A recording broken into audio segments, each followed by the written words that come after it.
سر سب سے پہلے تو سر میں اپنے دکھ کا اظہار کرنا چاہوں گا کہ سر آپ ایک یونیورسٹی آئے، طلباء اپنا ٹائم نکال کے آئے، اساتذہ انتظار کر رہے ہیں اور آپ پھر بھی سر 50 منٹ لیٹ ہیں۔ بچے اپنی کلاسز دوسرے چھوڑ کے سر ادھر آپ کا انتظار کر رہے تھے،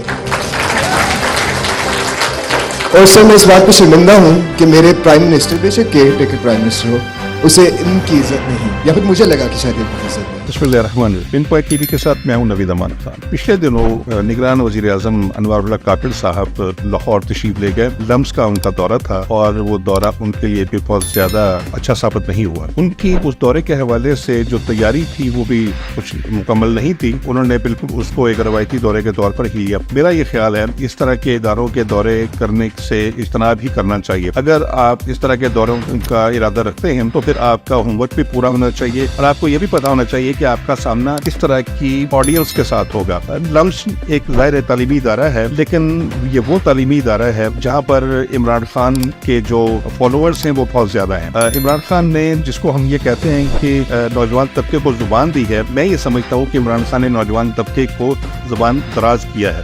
پرائم منسٹر کے ساتھ جن طلباء نے مکالمہ کیا، ان طلباء میں سے میں نہیں سمجھتا کہ کسی بھی طالب علم کا کوئی بھی سوال انٹلیکچوئل لیول کا ہو یا کوئی پالیسی کے بارے میں ہو یا اس سے کوئی ملک کی اقتصادیات کا یا سیاست کا یا آئین کا کوئی پہلو نکلتا ہو یا کوئی اس طرح کی بات ہو جس سے ملک کی کوئی مسائل کی بات کی گئی ہو۔ انہوں نے جس طریقے سے ہیومیلیٹ کیا تو اس سے لگتا تھا کہ وہ تیار کر کے ٹرولنگ کے لیے بھیجے گئے ہیں، وہ وہی طبقہ ہے، وہی وہ لوگ ہیں جن کی تربیت عمران خان نے یا پی ٹی آئی نے اپنے زمانے میں کی۔ وہ لوگ آج بھی اسی طریقے سے ہر اس شخص کا، ہر اس سیاستدان کی ٹرولنگ کرتے ہیں جس کا تعلق پی ٹی آئی سے نہیں ہے یا عمران خان سے نہیں ہے۔ اس طرح کی جو تربیت یافتہ جو لوگ ہیں، اگر وہ ہمارا مستقبل ہیں اور ہماری قوم کا مستقبل ایسے نوجوانوں کے ہاتھوں میں، پاکستان کا مستقبل بھی کوئی محفوظ ہاتھوں میں نہیں ہے۔ اگر سوال کیا جائے تو اس میں شائستگی اور ادب و آداب کا خیال رکھا جانا چاہیے۔ تعلیم ہمیں ادب و آداب اور شائستگی سکھاتی ہے، بدتمیزی اور بے لگامی نہیں سکھاتی۔ لیکن ہم نے دیکھا کہ اگر ہمارے سیاستدان بے لگام ہیں اور بدتمیز اور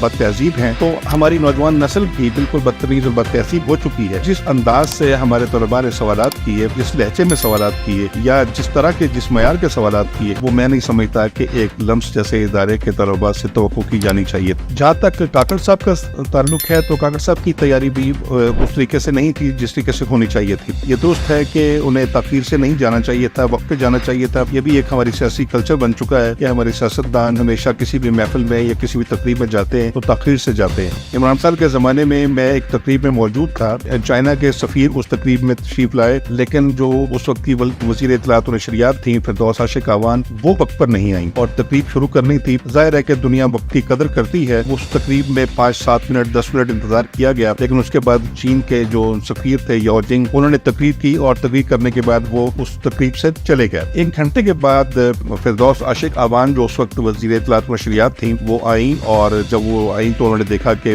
سفیر وہاں موجود نہیں ہیں تو بڑی امبیرسمنٹ ہوئی، سامعین کو بھی امبیرسمنٹ ہوئی اور ان کو بھی ہوئی کہ سفیر وہاں سے چلے گئے۔ سفیر نے یہ پیغام دیا کہ ہمارے لیے وقت کی بہت زیادہ اہمیت ہے اور آپ اس بات کو ملوث خاطر نہیں رکھتے، آئندہ جب آپ کسی تقریب میں جائیں تو آپ وقت پر آئیں، کیونکہ ہم نے وقت پر آنا ہے، اپنی بات کرنی ہے اور ہم نے چلے جانا ہے۔ دوسری اقوام کے پاس اتنا وقت نہیں ہوتا کہ وہ دیر سے آئیں اور دیر تک بیٹھے رہیں اور دیر تک باتیں کرتے رہیں اور وقت ضائع کریں، لہٰذا وہ وقت پر آتے ہیں، کام کی بات کرتے ہیں، رخصت ہو جاتے ہیں۔ چین کے سفیر نے پاکستان کے ایک وزیر کو یہ پیغام تو دیا، میں نہیں سمجھتا کہ پاکستان کے وزیر، پاکستان کی حکومت یا پاکستان کی جو عوام ہے انہوں نے چینی سفیر کے اس پیغام کو سمجھا ہو اور اس پر عمل کیا ہو۔ اور آج آپ دیکھ لیجئے کہ اس واقعے کو 4 برس گزر گئے ہیں، آج بھی ہمارے سیاستدان جب کسی تقریب میں جاتے ہیں تو اسی طریقے سے جاتے ہیں جس طریقے سے 4 سال پہلے جاتے تھے۔ ہمارا یہ رویہ تبدیل ہونے والا نظر نہیں آتا۔ جب تک ہم نے وقت کی قدر نہ کی، جب تک ہم نے